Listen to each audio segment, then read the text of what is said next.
12 થી 18 મહિનાના બાળકો માટે માંસાહારી વાનગીઓ પરના સ્પોકન ટ્યુટોરિયલમાં આપનું સ્વાગત છે.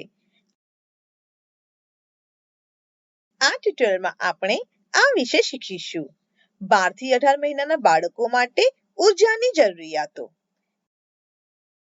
કેટલીક વાનગીઓની તૈયારી. 1 વર્ષની ઉંમર પછીના બાળકો સતત વૃદ્ધિ પામે છે. તેમની પોષક જરૂરિયાતો વય સાથે વધે છે. આ જરૂરિયાતોને પહોંચી વળવા માટે વિવિધ પ્રકારના પોષક તત્વો ધરાવતો ખોરાક આપવો જોઈએ. તેમને એક દિવસમાં પૂરક ખોરાકમાંથી લગભગ 1010 કિલો કેલરીની જરૂર પડે છે. 1 કપ ખોરાક દિવસમાં 5 વખત આપવો જોઈએ. આને 3 મુખ્ય ભોજન અને 2 નાસ્તા તરીકે આપી શકાય છે. નોંધ કરો કે 1 કપ લગભગ 250 મિલીલીટર અથવા 16 ચમચા ખોરાક છે. હંમેશા યાદ રાખો કે ઘરે બનાવેલો તાજો ખોરાક બાળક માટે શ્રેષ્ઠ છે. જો બાળકના ખોરાકનો સંગ્રહ કરવો હોય તો કૃપા કરીને સુરક્ષિત સંગ્રહ પર અમારું ટ્યુટોરિયલ જુઓ. વધુ વિગતો માટે અમારી વેબસાઇટની મુલાકાત લો. અન્ય ટ્યુટોરિયલમાં પૂરક ખોરાક વિશે સમજાવવામાં આવ્યું છે. આ ટ્યુટોરિયલ્સ માટે કૃપા કરી અમારી વેબસાઇટની મુલાકાત લો. ચલો વાનગીથી શરૂઆત કરીએ. અમારી પ્રથમ વાનગી છે માખણ અને લસણવાળા ઝીંગા. આ વાનગી બનાવવા માટે જરૂરી સામગ્રી છે 80 ગ્રામ ઝીંગા, 1 ચમચી સમારેલું લસણ, 2 ચમચી ઝીણી સમારેલી કોથમીર, અડધું લીંબુ, 5 ચમચી કાળા મરી પાવડર, 1 ચમચી માખણ, સ્વાદ પ્રમાણે મીઠું. સૌપ્રથમ ઝીંગાને બરાબર સાફ કરીને ધોઈ લો. ઝીંગાનું માથું અને પૂંછડી દૂર કરો. ઝીંગાની પાછળની બાજુએ એક નાનો ચીરો કાળજીપૂર્વક બનાવવા માટે છરીનો ઉપયોગ કરો. પછી છરી અથવા તમારી આંગળીઓથી નસને બહાર કાઢો. આ બીજી બાજુ પણ કરો. એક વાસણમાં થોડું માખણ ગરમ કરો. ઝીણું સમારેલું લસણ ઉમેરો અને 1 મિનિટ સાંતળો. પછી તેમાં સાફ કરેલા ઝીંગા ઉમેરો અને ધીમી તાચ પર રાંધો. મીઠું, કાળા મરી પાવડર ઉમેરી બરાબર મિશ્ર કરો. ઉપર લીંબુનો રસ છાંટીને થોડી કોથમીરથી શણગારો. માખણ લસણ ઝીંગા તૈયાર છે. આગામી વાનગી છે ભરેલા ઈંડા. આ વાનગી બનાવવા માટે તમારે આપેલની જરૂર પડે છે 2 બાફેલા ઈંડા, 1 ચમચો જાડું દહીં, 1 ચમચો સમારેલા શિમલા મરચાં, 1 ચમચો સમારેલું ગાજર, અડધી ચમચી કાળા મરી પાવડર, સ્વાદ પ્રમાણે મીઠું. પ્રક્રિયા: બાફેલા ઈંડાને અડધા ભાગમાં કાપો. ઈંડાની જરદીને અલગ કરો અને તેને વાડકામાં સ્થાનાંતરિત કરો. તેમાં ઘટ્ટ દહીં, શાકભાજી, મીઠું અને કાળા મરી પાવડર ઉમેરો. તમે બાળકને પસંદગીઓના આધારે અન્ય કોઈ મસાલા પણ ઉમેરી શકો છો. બધું બરાબર મિક્સ કરો અને ઈંડાની જરદીને ચમચી અથવા હાથ વડે મેશ કરો. બાફેલા ઈંડાની સફેદી પર ફરીથી મિશ્રણ કરો. તેને સારી રીતે શણગારો અને બાળકોને પીરસો. અમારી ત્રીજી વાનગી છે સૂકા જીતાડા મસાલા. આ વાનગી બનાવવા માટે તમે કોઈ પણ સ્થાનિક રીતે ઉપલબ્ધ સૂકી માછલીનો ઉપયોગ કરી શકો છો. હું સૂકા જીતાડાનો ઉપયોગ કરીશ.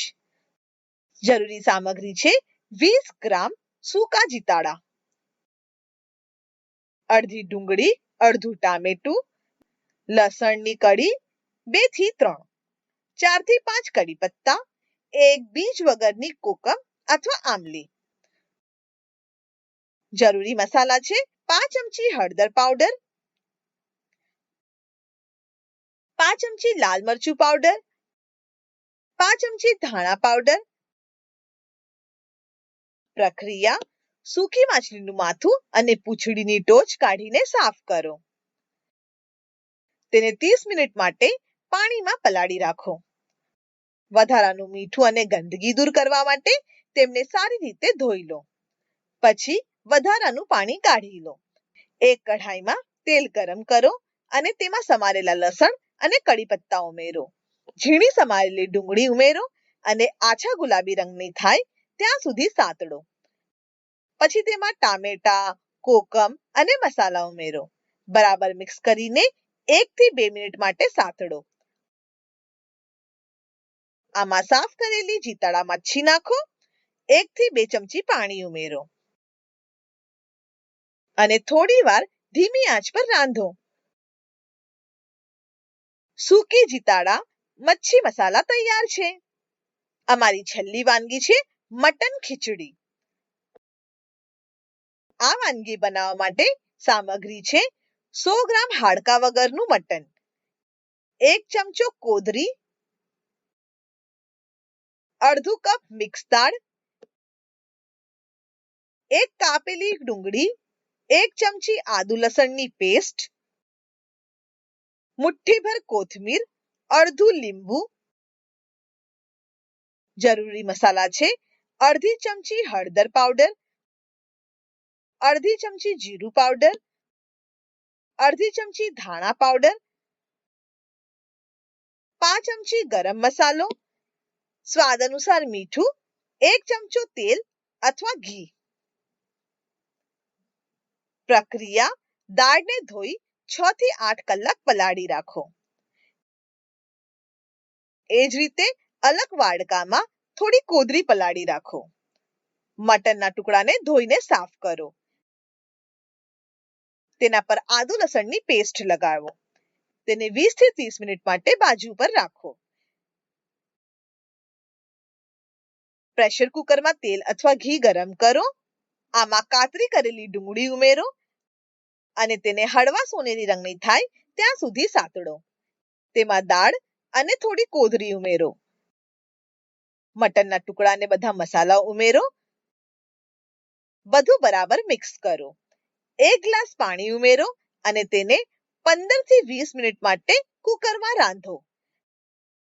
જ્યાં સુધી તમને એક સીટી સંભળાય નહીં ત્યાં સુધી તેજ આંચ પર રાંધો. 1 સીટી વાગ્યા પછી આંચને ધીમી કરો અને 10 થી 15 મિનિટ સુધી રાંધો.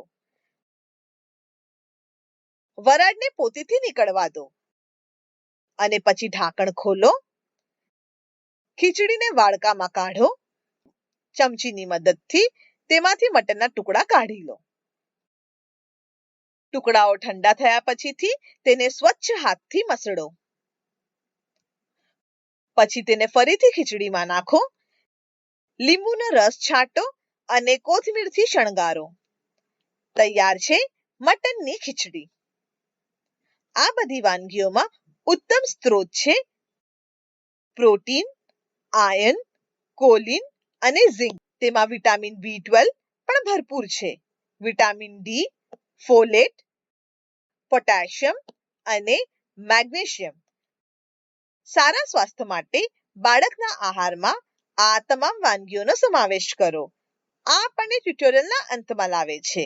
IIT બોમ્બે તરફથી ભાષાંતર અને રેકોર્ડિંગ કરનાર હું જ્યોતિ સોલંકી વિદાય લઉં છું. જોડાવા બદલ આભાર.